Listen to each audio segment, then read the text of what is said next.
After more than 30 years, Kody Brown finally admits the main reasons why his marriages failed so badly. The Sister Wives Season 19 tell-all was the last straw for Kody Brown and his relationships with his ex-wives, Meri, Janelle, and Christine Brown.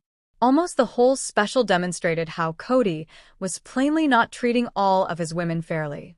Instead of admitting it, Kody kept finding ways to blame everyone else, even his final wife, Robyn Brown, who likewise spent much of her time on TV evading responsibility. In one shocking moment, Kody admitted to something that ruined the story he had been trying so hard to build. The Sister Wives Season 19 tell-all was the last straw for Kody Brown and his relationships with his ex-wives, Meri, Janelle, and Christine Brown. Kody plainly didn't treat all of his wives the same way, and instead of admitting it, he kept finding ways to blame everyone else, including his last wife, Robyn Brown, who similarly spent much of her screen time evading responsibility. In one surprising moment, Kody finally acknowledged something that ruined the story he had been trying so hard to establish. When asked how Christine and David's PDA made him feel, he said he was pleased for her. The TLC star said he was pleased by Christine's ability to manifest the kind of relationship she had always wanted. At first, Kody's answer seems polite and grown-up. But he may not have realized that by doing that, he was admitting that he had been ignoring all of his wives except for Robyn. Kody admitted that he and Christine both struggled to make their relationship real when he thought about it. He wouldn't admit that this conflict was mostly because he didn't care about Christine's feelings. Kody also called his and Christine's marriage a good time experience in the same breath. This isn't the first time Kody has tried to be cool and detached when talking about his ex-wives. At this time, the show is becoming a touch old. Kody may have said that his marriage to Christine was only on the surface to escape taking responsibility, but it also demonstrates how emotionally unresponsive he was to his ex-wives. Kody tried to make it seem like both sides were to blame, but he still didn't see how his favoritism towards Robyn caused his family to fall apart. On the other hand, David and Christine's honest reaction to the clips made Kody's response look even less honest. Christine didn't try to blame anyone or play the victim. Instead, she just said that she is now married to someone who provides her the connection she has always wanted. Woolley didn't hold back, though. He called Kody out. Woolley said that Christine was starved for love in her first marriage, and she agreed. Christine and Kody's 8-year-old daughter, Isabel Brown, also talked about how Christine always wanted more physical affection from her ex-husband, but he wouldn't give it to her. Christine's kids don't mind the PDA at all now that she's with someone who gets her better. The kids have made it clear that they are pleased as long as Christine is happy in her new marriage during Sister Wives Season 19. Based on all of this, it seems that Christine has made peace with her past and is looking forward to the future. She realizes that her last marriage wasn't flawless, and she has fully accepted that. Even Janelle and Meri seem more interested in starting over than in holding on to old fights and complaints.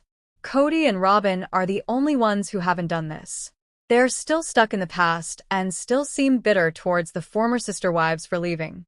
Kody is now changing the story to protect his and Robyn's public image after always saying that he did everything he could to save his plural marriages in previous seasons of the show.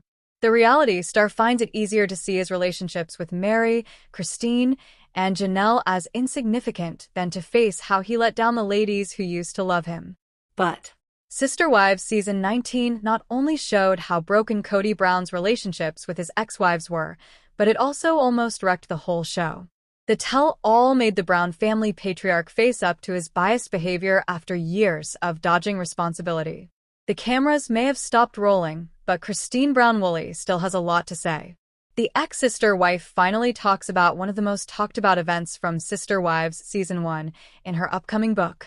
Woolley read a chapter from her book, Sister Wife, a memoir of faith, family, and finding freedom, in a recent Instagram reel.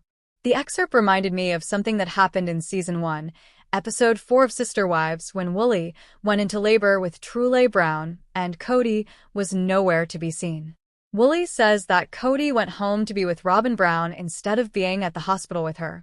At the time, Kody and Robyn were only engaged, So the fact that the Brown family patriarch put his fiancée ahead of the birth of his daughter made the former sister-wife feel left out. He needed to check in. I don't know, the kids? What did she think of my work? Questioned the reality star in the video before giving the camera a pointed smile.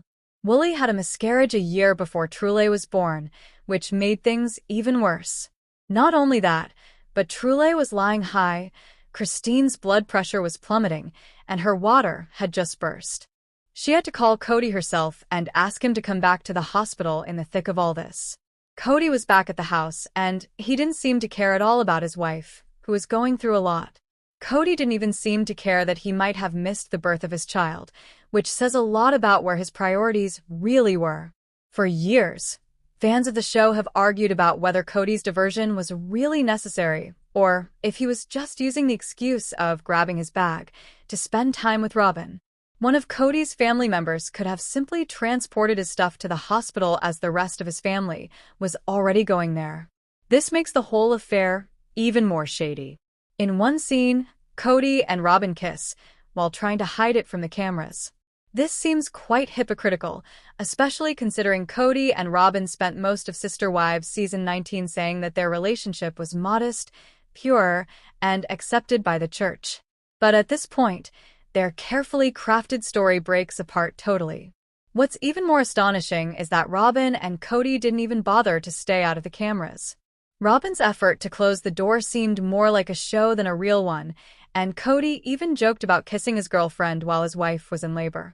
Woolley must have been heartbroken to see all of this again.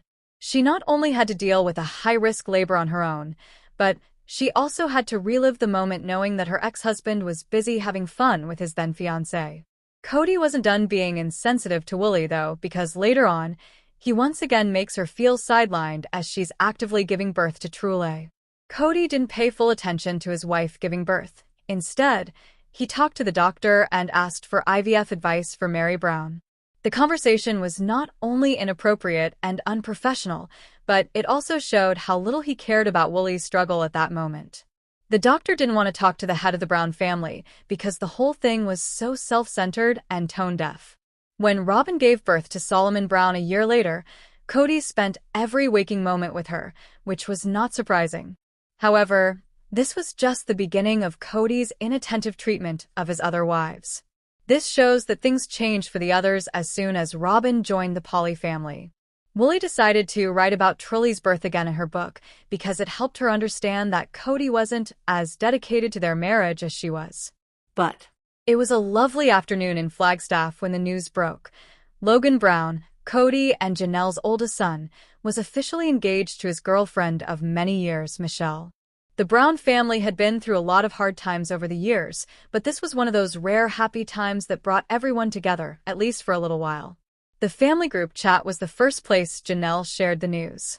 She sent a picture of Logan on one knee, asking Michelle to marry him at a secluded lakeside resort in Colorado. He did it. She wrote, and then sent a lot of heart emojis. Cody, who had been a little aloof lately because of all the problems between the wives, was unusually happy. That's my boy. Like a man should, he's starting his own way. He shouted, walking around Robin's living room with excitement. Janelle grinned with warmth. Even though they had been having a lot of problems and were far apart, these were the kinds of times that made her remember why she had stayed in the family for so long. She and Cody didn't always agree, but they still had a strong bond when it came to their kids. Almost away, people started making plans for an engagement celebration. Christine offered to host it at her new home in Utah, hoping that it would help the family get back together, even if only for one weekend. Christine said on a video chat, "I want everyone to support Logan. This is his time." But Robin had some worries. What if the cameras and the stress make things weird? She asked Cody. But Cody told her to get away. This isn't about us. It's Logan. And I'm going to be there no matter what. Janelle and Logan made a guest list in the days before the engagement celebration. Logan, who was always trying to keep the peace, wanted everyone to come. His siblings, all 4 of Cody's spouses, even if 2 were now ex-wife, and close friends from both sides. The party for the engagement was a stunning success. The evening was full of laughter, tears, and real joy. It took place in Christine's beautiful backyard, which was lit by string lights and quiet music. Cody gave a short, emotional statement on how proud he was of Logan, and he had to hold back tears while he talked. He said, "You're everything I hoped you would be," and his voice broke. "You've seen all the craziness in this family and still found a way to love and lead." Janelle stood next to Cody, and her eyes were full of pride. "He is our first," she said softly. "Our start." Mary even came, sitting quietly in the back with Leon and watching from a respectable distance. She didn't want to take up space, but she wanted to be there for Logan. Robin kept things low-key by assisting to serve meals and talking nicely with Michelle's parents. The drama was put on hold for one night. The broken portions of the Brown family came together, not as sister wives or estranged spouses, but as parents, siblings, and supporters. Janelle glanced at Cody and said softly, "No matter what happened between us, we did something right." Logan and Michelle were cutting the cake, and people were laughing all around them. Cody nodded. "We sure did." The Browns weren't perfect that night under the stars of Flagstaff, but they were family. That was all Logan ever wanted. But it had been over a year since the last papers were signed. Christine had left behind the chaos, the grief, and the polygamous marriage that had made her feel trapped for almost 30 years. She didn't simply depart softly. She left with fire, truth, and strength that she didn't apologize for. Cody never forgave her for what she did. But today, for the first time since their painful and public divorce, fate had brought Cody, Robin, and Christine together in the same room. Mykelti wanted everyone in the family to be there for her twin girl's first birthday. Christine had second thoughts at first because she didn't want to break the serenity she had worked so hard to keep. But Mykelti kept saying, "Mom, it's only one afternoon." For them. Christine, who loved her grandkids more than anything else, agreed. There were pastel balloons and a bouncy castle in the garden. There was a lot of anxiety in the air, even though everyone smiled. Janelle stood near the table with the drinks and watched uneasily. Mary had come by for a short time, given a present, and then left just as fast. But the most important thing hadn't happened yet. After that, they came. Cody and Robin walked into the yard holding hands. Robin had her typical calm look on her face, while Cody looked over the throng like a general approaching hostile territory. He had his hair pulled up in a ponytail and his trademark frown on his face. He stopped moving as soon as he saw Christine. Christine was wearing a yellow dress with sunflowers on it and was smiling with Truly and Isabel near the present table. She looked beautiful, at peace. She was happier than anyone had seen her in years. Robin reflexively held Cody's hand tighter. Christine turned around and for a time, just a breath, they all stopped still. Then Christine smiled, but not in a warm way. "Hi, Cody." "Robin." She spoke in a calm, grown-up way. It was like she was saying hello to an old co-worker, not the man who had ignored her anguish and the woman she thought had helped bring down their family. Robin did her best to keep things polite. "Christine, it's been a long time." "The girls look great." Christine nodded. "Thanks. They've gotten a lot bigger. Things have been good." Cody couldn't stop himself. "So you're really happy, huh?" "Just went away and got your freedom. That's simple." Everyone around froze. Christine shifted her head to the side. "No, Cody. It was hard. It was the hardest choice I've ever had to make. But it was the right choice." Robin moved in to defend herself. "You left the family. You broke your promise." Christine spun all the way around to face her, her eyes burning. "I got out of a situation that was breaking me. It's fine if it makes me the bad guy in your story. But I saved my own life. And I won't say I'm sorry for it." Cody's face changed. "You made me look bad. You made all of us seem bad on national TV." Christine's voice got lower, but it was still steady and piercing. "You made a fool of yourself, Cody. It took a long time, but the world finally noticed it." Mykelti rushed over with a toddler in each arm before things could become worse.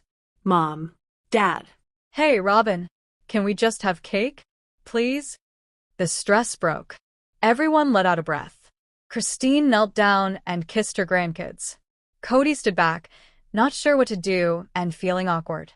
They stayed away from the rest of the party, only nodding at each other across the garden from time to time. The message was clear. Christine was no longer a part of their lives. She had her own now. Brighter, healthier, and free. Christine grinned as she drove home with Truly next to her. "I did it," she said in a low voice. "I really did it."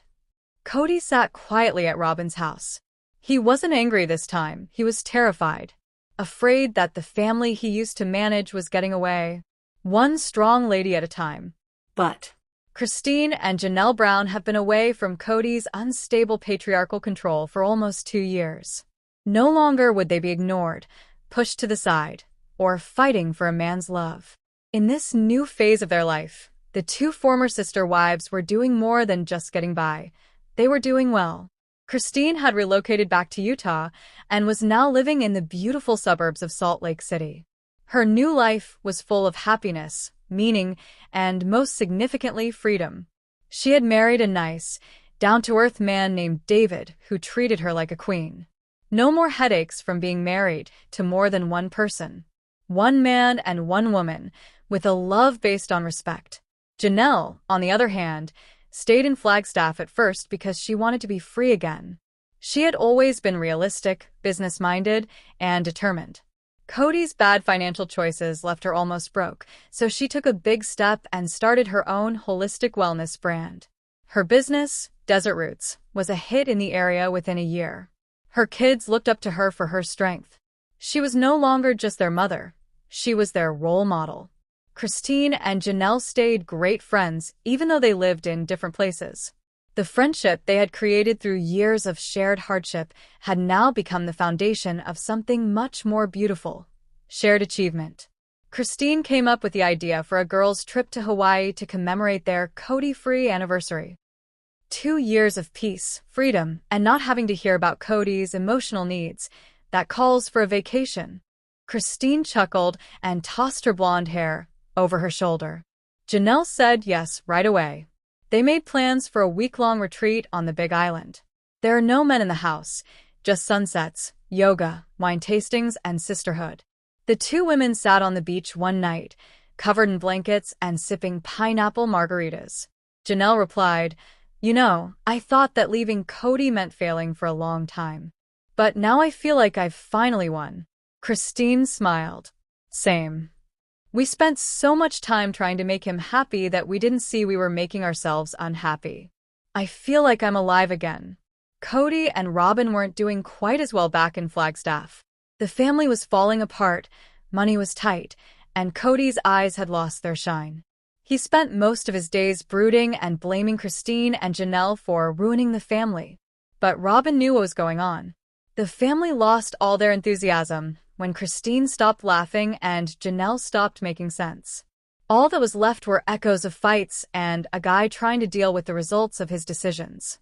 One night, Robin was looking through Instagram when she saw a video of Christine and Janelle dancing in similar sundresses on a yacht in Hawaii. Their happiness was bright and real. Cody strolled in right when she was watching. "Are those Christine and Janelle?" he asked aggressively. Robin nodded. "These look happy." Cody grimaced and tightened his jaw. "They'll come back on their hands and knees in the end." But Robin didn't believe that anymore. Christine and Janelle had already made preparations for their next trip by the time the first one was over. They were going to make a podcast about empowering women, getting over toxic relationships, and what it means to be a woman after polygamy. They named it Unsistered, Real Talk After Plural Marriage.